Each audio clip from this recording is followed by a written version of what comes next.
the diff bush has popped through. Whoa, that side profile though. Batmobile. Now then, YouTube, it is getting to be that time of the year. Bit chilly today, of course. So in today's video, what we're going to be doing, I want to show you everything. I say everything, there's not that much, but we're going to show you everything that broke on the E46, or the problems that I've come home with, let's say. And it's not often, believe it or not, it's not often that I actually come back with problems. Obviously I had the DC2 came back once with a bit of damage on it and stuff, but more often than not, the cars are fine. And what I normally do beforehand, before I go to the Nurburgring, I try and get a UK track day in the car. And then if anything does go wrong, which it normally does on the track day, and I can sort it there and, well, sort it before I go to Germany. I didn't do that this time. I was working on the car right up until having to leave to go. So, you know, wouldn't have had time anyway. And yeah, but a few things that have come back a little bit dodgy. And I managed to drive the car back, no problems. But it's definitely come back with a few issues. Now, you'll have heard in the Nurburgring vlog video, you'll have heard that it developed a bit of a savage noise during the track day. And I spent all day on Tuesday trying to fix that last week. Then I went out for some tourist laps after thinking I'd fixed the problem, but ultimately it was still there. So we're gonna have a better look at it today, try and figure out just what's happened there. I've also got a pretty savage clunk from the front. It's like a pretty savage, even when I'm just coming off of roundabouts when I was driving home. Big clunk from the front. So we'll have a look what's causing that. But yeah, the main issue is definitely that noise, and I know what's causing the noise. I know what the noise is. It's the rear CV joint on the end of the prop shaft. There's a CV joint that goes into the diff, and it's that hitting on the body of the car. That's where the noise is coming from. But what we need to tell is what's caused that. Is it because the prop shaft bearing's gone? Is it because that CV itself's gone? Or more likely, is it because one of the bushes on the subframe or the diff is not quite right, and it's like kind of squiffed the diff over to one side? I think this is going to be the thing, and I've got a suspicion that it's the front diff bush, which I replaced with a PowerFlex item, and it kind of looks like that bush has just popped out. Just based on what I saw when I was rolling about underneath the car. We've got a ramp now so we can have a proper look at it, but that's what it looks like. And this front knock, now I was playing with that as well, because I did start to feel something a bit strange on the front end whilst I was on the track day. I did notice that one of my track rod ends is not in the best shape, let's say, but this twang, it feels a bit more than a track rod end. It feels like there's something else as well. So we're not going to know what anything is until we start looking at it. So let's start looking at it. I will give you a little tease of what a clean E40, well, cleanish E46 looks like. I didn't wash it before I went to the Nurburgring. I didn't have time. Well, I gave it a wash when I got back the other day, and we'll just have to lift this off the front wheels, so then we can have a quick look for which side. I'm pretty sure it's this side where the play's coming from, but we'll have a look at it in a little while and we'll see what the crack is. Just before we go under and have a look at the diff, there's a couple of questions asking what I thought of the Cup 2s. And you've got to remember, I changed quite a lot on the car from what it was last time, so I'm not going to try and say that one thing or the other was doing X, Y or Z. But one thing I did notice, I didn't have the most outright grip from the Cup 2s. It kind of felt very similar to the 88Rs that they replaced. One thing that I was very disappointed in was how bad they were in the wet. I'd heard people say terrible tyre in the wet, and given its dry performance, it has no excuse to be that poor in the wet. I had no confidence in the wet whatsoever, where on 88Rs I would have had a lot more confidence in the wet. So I'm not really sure where these tyres fit. I'm not sure what their demographic is, let's say. But let's just have a look here. Now it's wearing away a little bit as I've been driving it on the road. But can you see this darker patch here? They rolled over pretty fast, the tyres. The sidewalls don't seem so stiff.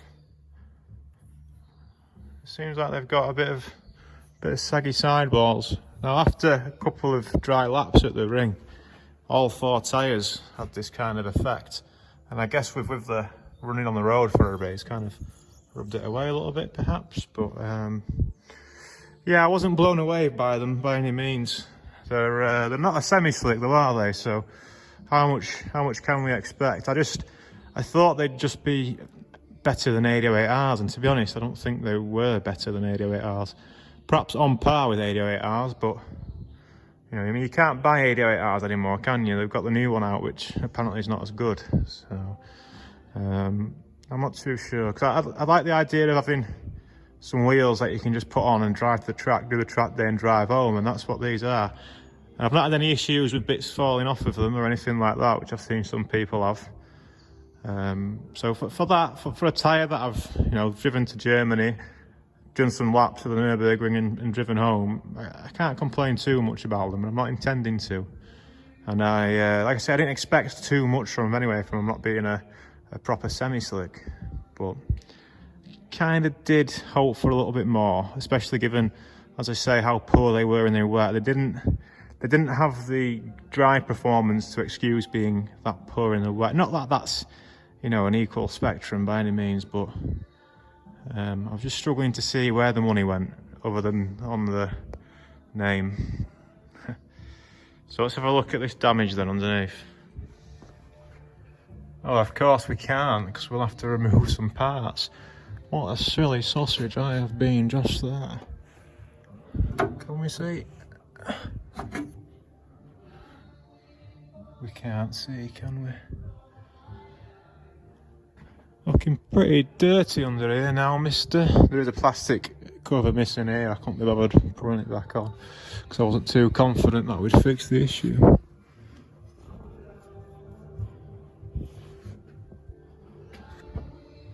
We can just about see what I was alluding to with the bush.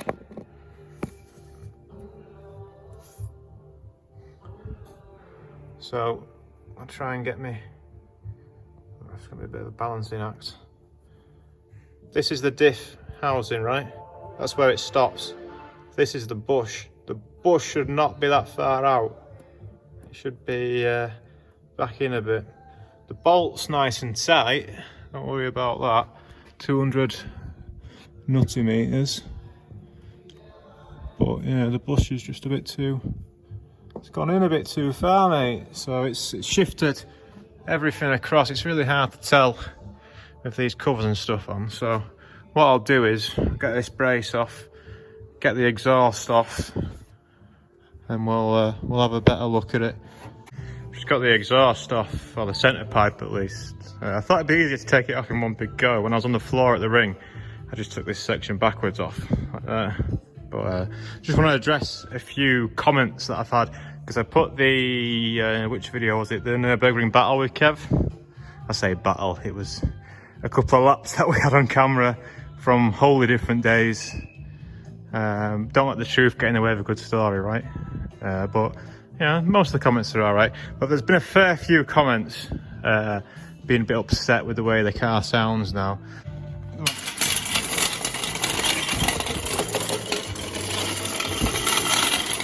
One day I'm going to own a bit of land and I'm going to have a garage and it's going to have a flat floor. Whoa, you're not very easy. Humpty Dumpty sat on a wall. Stay still. Okay, she's balanced. She's balanced. So, my exhaust, why does it sound like what it does? Now, I can't work out if the commenters, I can't see where you're from, can I? So, if you're not from Europe, from America, then they have cats in the headers, which I know makes them sound a little bit different. The European cars, they don't. God, this will be hard to show you. So the European S54 just has some naughty 3-into-1 collectors. And then you've got your twos here, you know, twos. I wonder how big that is. It's alright, yeah. So maybe that's why you think it sounds a bit different, but like to me, the E46 M3 has always been a rasp machine. It's a raspy bastard, and it always kind of has been. My back box is the original back box, which could fit an aftermarket one, and I could save some weight there, maybe. I mean, mine's already lighter than a stock one because it's been redone. A back box mod. I don't know exactly what's been done, but when I put that on and saw the cats on it, was just a bit deeper, let's say. And since doing these pipes as well, then it's just a bit deeper still. But the stock exhaust, apart from this bit, obviously this is a bit Chinesium, it works, but the stock exhaust on an M3, as you might expect with most BMWs really, is pretty damn good. It's a good exhaust. I did notice these edges are kind of a bit flat there, but I don't know if that's the sound. But yeah, they do make a unique sound. You know, you've got 6 throttle bodies and this kind of I don't know why it makes that unique sound, but it's an E46 M3, and I think it sounds like one. This is what it's supposed to. I quite like it. So yeah, I'm just showing you it. I'm not telling you that you have to like it, because obviously you're all entitled to your own opinions and stuff. But this is the midsection. It just goes into an OEM back box that's been rejigged slightly. I wonder what the diameter of this is. I'm curious. So it's just shy of 2 1/4, but we'll call it 2 1/4 just for the laughs, just for the waffles. So we've got 2 2 1/4 inch jisms down there, and they come off the headers 2 1/4 inch 3 into 1. So yeah, that's my exhaust. So just get the heat shield off, and then I'll show you where the noise is coming from. Right, I'm pretty confident I can tell you what's happened. So first off, before we get started, you know, I quite like, I think I've mentioned Rob a few times, Mr. RT Motorsport in these videos. Edinburgh is where he's based, which is obviously a bit far from me, so I can't just nip up there and bugger him. But he told me that this Powerflex would be near good. And yeah, it's not meant to be there, lads. So I think, I mean, it's clear as day, so it's not so much clear when the joint's on, but when I had this off at the ring, you can you see the gouge? Oh, you can see the gouge marks, yeah? You can see it. You can see the gougey marks. So that the diff bush has popped through, and in doing so, I mean, it's not touching now, but under load, it must be twisting it just a little bit more, and that's where that noise is coming from. Yeah.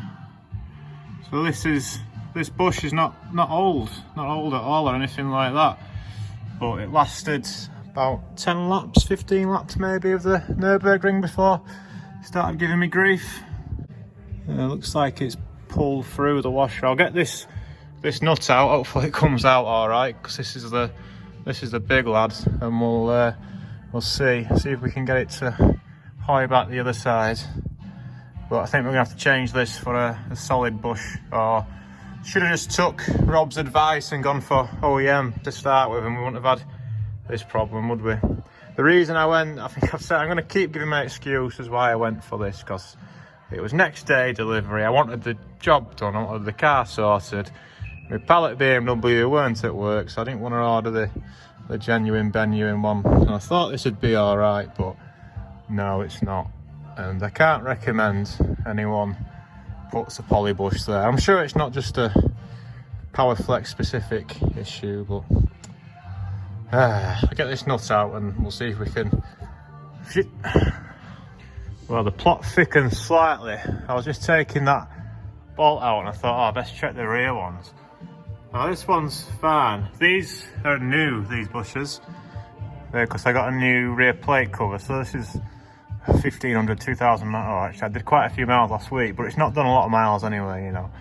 But that one has gone all the way in there. You know, that one's pulled through. You can feel it protruding at the back. So I'm not sure which order this will have gone in. Did that one pop through and then me continuing to drive it on the north loop has pulled that one in, or has this one failed? And then that's, I think, I'm blaming this one because it's not OEM. Okay, got the diff out. So a better look at the bush. Not good. Not good at all. So as I said earlier, this full new plate was brand new when I had the diff, the 4.1 put in. Might be salvageable, don't know. Probably less than ideal to try and salvage it, but I'll give it a few tappy taps, see if I can get it back to where it wants to be. But I've just been looking at the front bush. Now I've got a bit more access, trying to work out just what's happened. And yeah, I'm not too sure. Well, first of all, there's a nice imprint in the bush from where these washers sit. So the kit, where is it? The kit comes with quite a few washers. There's two of these big ones and they go either side of the centerpiece for the bush. This is the original BMW diff bolt, the one that comes loose sometimes. But yeah, it's a big lad. I swear I did a video. I might have to go into the archive and check. But I swear I did a video installing this. But can you see where the washers made an imprint into the bush? And I don't know if that's anything to do with it pushing through. I've popped it back in, perhaps just a little bit too much, but just to see it, just so I can try and see what's gone on. So you've got the same imprint on this side as well. Now the bush it's a single piece bush. It's not like sometimes you get bushes like these subframe ones. They're Powerflex as well. They're like two pieces that you push together. Now this was it's a single piece of a bush. So a bit of that, my friend, is a bit of thread locker. Yeah, get rid of that. So I wonder why it's failed. I wonder why it's popped through. I remember it being pretty tight when it went in.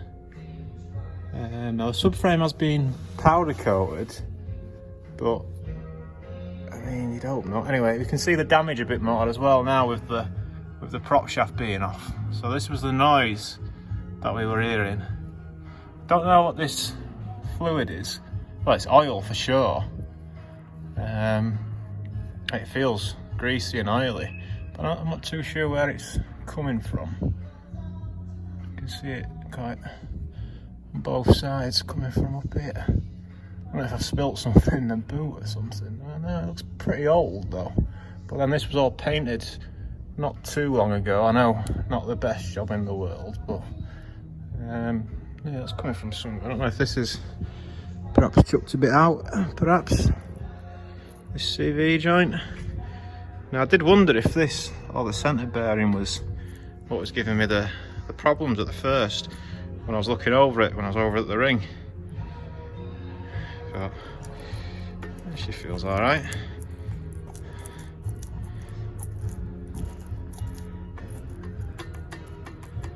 Do get a bit of a clunk when driving, but I think that's just an E46 M3 thing.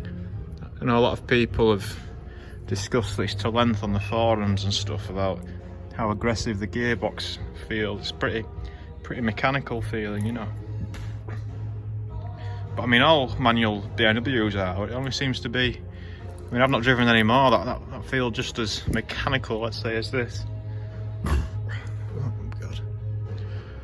So, why has this popped through then, eh?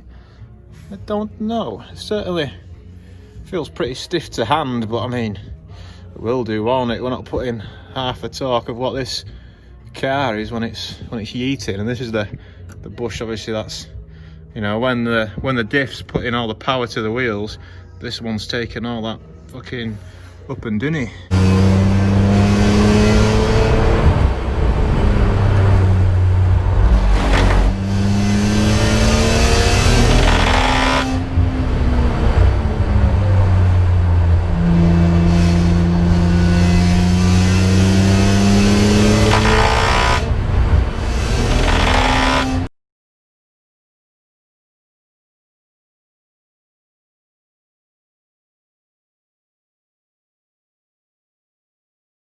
Yeah. So yeah, synopsis I would say is this popped through at some point on the track day, which then led to the back end gone in as well, and yeah, that led to this noise, which was the lads that were on here, those E12 bolts and the little load spreader things that come with them. It was them digging into my floor. So yeah, at least we found out what it was. So my plan is to replace this with a factory one, just a brand new OEM one. I was looking into all the I was looking into some solid mounts, because I thought this was the problem before. Well, I thought it was the centre prop to start with, but once I had a look at it and saw those marks, I saw that the diff was squiff, and didn't quite see that it was the diff that had popped out, or the diff bush that had popped out at the time. That was when I was on the floor though doing it. So yeah, I'm a bit gutted about this, but I'm going to try and do a bodge. You can't buy these bushes, that's why I bought the rear plate. And you can put poly in here, and I have had it on good word that poly in here is alright. It's just the front one that you don't want to poly, but you do live and learn. So let's see if I can get this back in. You can but try. She's not having it though, she keeps popping it. Made a bit of a mess of that with the threads on the Hardman. Mr. Hardman. So yeah, I'll probably have to replace these now as well, which probably means going poly. Yeah, you bastard. Anyway, we're gonna put this on the bench because we know what the crack is now. We know what we're gonna do. We're gonna sack off the poly front, and I will put some poly in back instead, most likely, unless I can get a bit of threaded bar or something and pull it in that way. That might work, maybe. Anyway, I'll come back to this. Dropped a bit of oil as well, but don't worry about that. When I was tapping it. Have a tidy up then, because we've done one. We know what one of the problem was. I have to have a look at what that twanging was on the front now. So I'll get tidied up, and then we'll have a look at what's causing this. I wouldn't say it's not a twang, it's like just a nasty noise. You feel it through the steering, so I'm thinking it'd be track rod end or something like that. And like I say, I'm pretty sure I had a bit of play in one of them, so that bit of play might have become a lot of play, but let's find out. Right, on to the last part then. This knocking noise from the front. Just jacked it up, had a quick feel, and fucking hell. What was slightly loose before a few laps of the Nurburgring is very, very loose now. I've done about 5, I can't remember how many it was. It was a couple more on the track day, 1 that evening, and then 3 after that. So maybe about 6 laps after the issues with the diff started, and then I noticed some more issues as well. So, you know, they say that, well, they say, who's they? I don't know. But one of the things I always remember about the Nurburgring is it's a hard lap of the ring is equivalent to 1,000 road miles. Which, I know there's a lot of variables there, but it's a nice one to keep in mind, isn't it? So I'm going to put the camera inside the wheel at the track rod end, because I think it's going to be that's giving us all the play. It's just when it's transitioning, like when I was on the way home, just like coming off a roundabout and stuff like that, obviously not going fast really, because I had all the gear in the car and everything, but sometimes it made a fucking horrible noise. Like, am I gonna get the car home or not? Noise.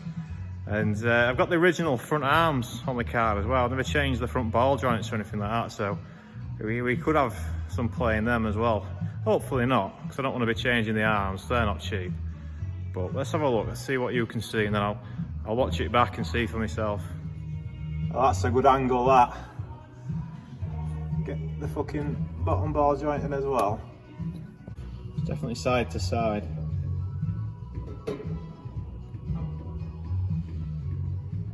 Yeah, it's track end, that, isn't it? I think I'll do the steering arms at the same time. because I had a right task tracking it up before I went on that Friday. I didn't leave here till after midnight because I was just trying to, so tight. So I think I'll replace all this. I've got a few things on the list to replace on this car now. Steering arms, rear diff, front bush. And of course there's stuff that I want to do as well after the ring to make it faster the next time I go, but I can't be doing any of that. Like I said, before Bob writes that song, we'll get the Integra something sorted. Something like sorted. But I'm pretty sure it's track end. We'll check other side as well, just in case. We've got playing both. I mean, we'll be changing them all anyway, but we may as well. Let's go and have a look. Come on, let's go and have a look.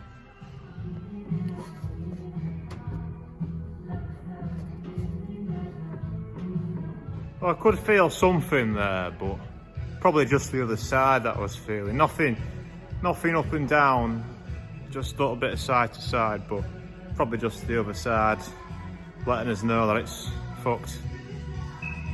Didn't feel like the noise that I was expecting. I thought I might find something else than just, because obviously I thought I knew that track rod was going anyway, but like, track rod normally rattles, doesn't it? Like you get a bit of duff on the brakes and stuff, but yeah, the noise I was getting was a transitiony one. So I've double checked my roll bars tight and that as well, eh? I can't find anything else loose, so we'll take it. It's just probably that track rod end.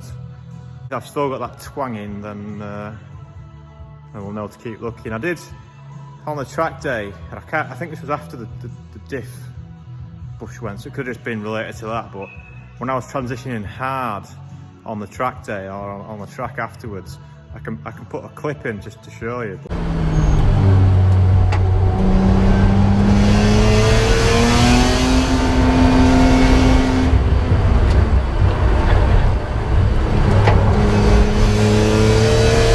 Every now and again get a big twang, and I thought, is that one of my springs settling or something? But I don't think it should be. I adjusted the coilovers as well to make sure that I had the minimum droop that I could get away with. I bottomed out the shocks on the back of the coilover, and there is a bit of a gap. Like the springs could be a little bit longer, but well, could they be? I don't know. I just got they were slightly longer anyway than what the BC Racing ones were. It's a problem on these cars when you've got the shock on the spring at the back. If you've got one, or if you've had one of these, any 3 Series, when you get a coilover for it, if you want lowered ride height, they always come with tiny springs, and then it could have just been my spring twanging, but it felt like it was from the front.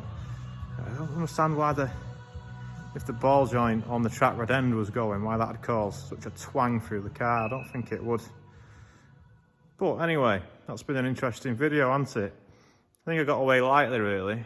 You know, you can do a lot more damage at the ring, especially on a wet track day. A lot of cars not driving home from that day, which, you know, it's never nice to see cars crashing. But it was a fucking wet day. I've never driven the ring in the wet before either, and it was one of them. I've paid for it, so I'm gonna do it. I think that's what a lot of people were thinking as well. But yeah, that's the video then. So I've got some diff bushes to change, some steering arms to change.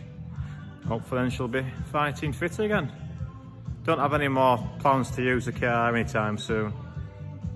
Might do a winter track day in it. I was thinking of trying to sell these wheels now with the Cup 2s and getting something else, but I quite like them. I want to go AR1 for sure though. That video, I think it's good, that video with the DC5 and the Integra, the DC5 and the M3, but a lot of people are missing that one of them's on road tyres.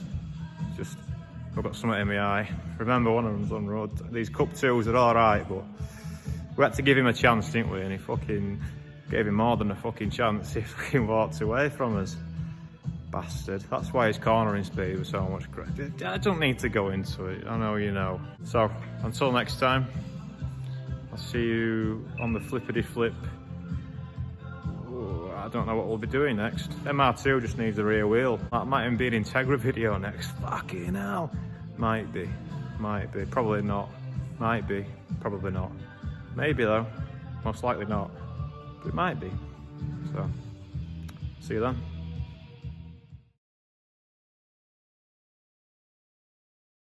This little bastard under here. What are you talking about, Dan? This is completely normal, this, like. You know, this is how you take them out in the 5 Series now. Did you not know? No, I didn't know that.